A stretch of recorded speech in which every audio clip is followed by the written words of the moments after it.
The world believed the shock had already passed. The headlines had run their course. The names had been spoken. The tragedy acknowledged. But while the public was still trying to process what had happened, a quieter decision was taking shape. Behind closed doors, a decision that would redefine how this story would end. And one that almost no one was meant to see. In the hours after the news broke, as tributes poured in from Hollywood, politics, and fans across the world, a different kind of conversation began circulating among those closest to the family. Not about investigations or statements, but about survival. About how to say goodbye when the entire world is watching, and how to keep grief from becoming a spectacle.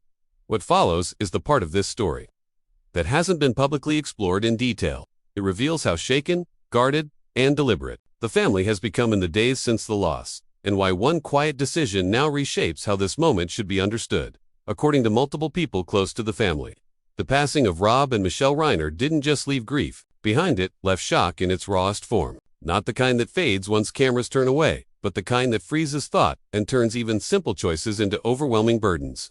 Days later, reality still feels unreal. The family is not moving forward. They are standing still, trying to catch their breath. And that context matters. Because despite lives built in the public eye, the family has chosen to retreat in the opposite direction. Quiet, controlled, shielded. Their immediate focus is not ceremonies, speeches, or appearances. It is endurance. That is where the funeral plans come in. The insiders say the first farewell will be deeply private, carefully guarded, and intentionally small. Not because they underestimate how many people cared, but because they cannot emotionally withstand what a public gathering would become. One source summed it up simply. This isn't about excluding anyone. It's about getting through it. That decision alone has surprised many within Hollywood. Rob Reiner wasn't just respected. He was a connector, a bridge between generations. Someone whose relationships stretched far beyond entertainment.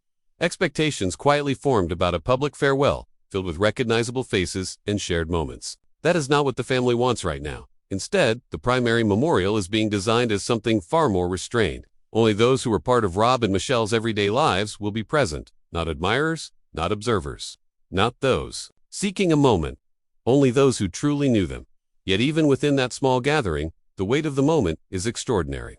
Sources say some attendees carry meaning simply by being there. Their presence reflects decades of shared history rather than public status. Even so, everything is being handled with discretion.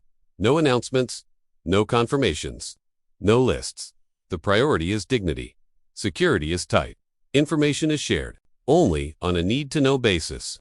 Insiders describe a family doing everything possible to protect this moment.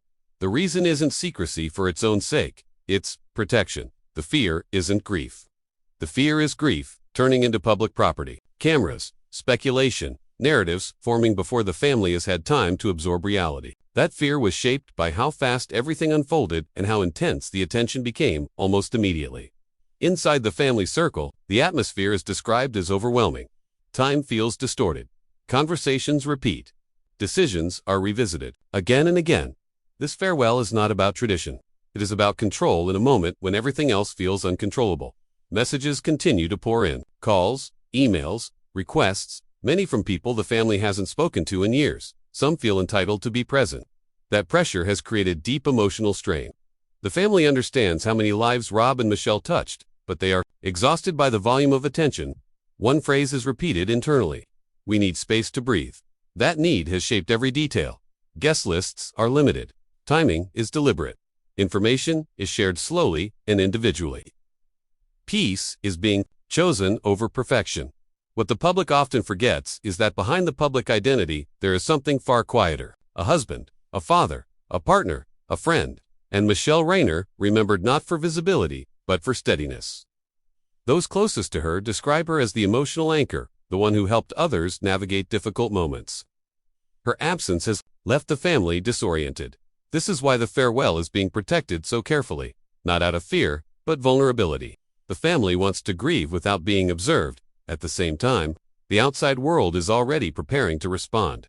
Tribute, awards, industry moments of remembrance. Those conversations are happening, but they are being deferred. The family wants silence first. They do not want the tragedy consumed in stages. They want to slow time down. That is why the private farewell is not the final goodbye. A public memorial will come later, when emotions are no longer raw, when remembrance can exist without reopening wounds. The separation is intentional. Grief does not move at the same pace for everyone. Forced, shared moments too early can deepen pain rather than ease it. This first goodbye is sacred. No framing, no expectations, just presence. Insiders say this will be the hardest day yet. Not the headlines, not the aftermath. The moment when loss becomes undeniable. And here is the detail that changes everything. This farewell is not meant to close the story. It is meant to protect it. The family understands how much Rob and Michelle meant to the world. They know tributes are coming, but they chose to grieve first and share later.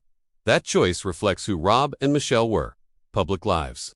Private meaning. This is the last thing the family can control. And in a moment, defined by shock and loss, control has become care. When the public memorial eventually comes, it will carry a different energy. One shaped by time, reflection, and gratitude. But this first goodbye belongs only to them. Quiet, unseen, held together by memory and silence. In a world that moves fast and consumes tragedy quickly, the family chose something else. They chose to grieve slowly, to say goodbye quietly, and to protect the final chapter of Rob and Michelle's, the story from becoming anyone else's. Once you understand that, everything about this farewell changes.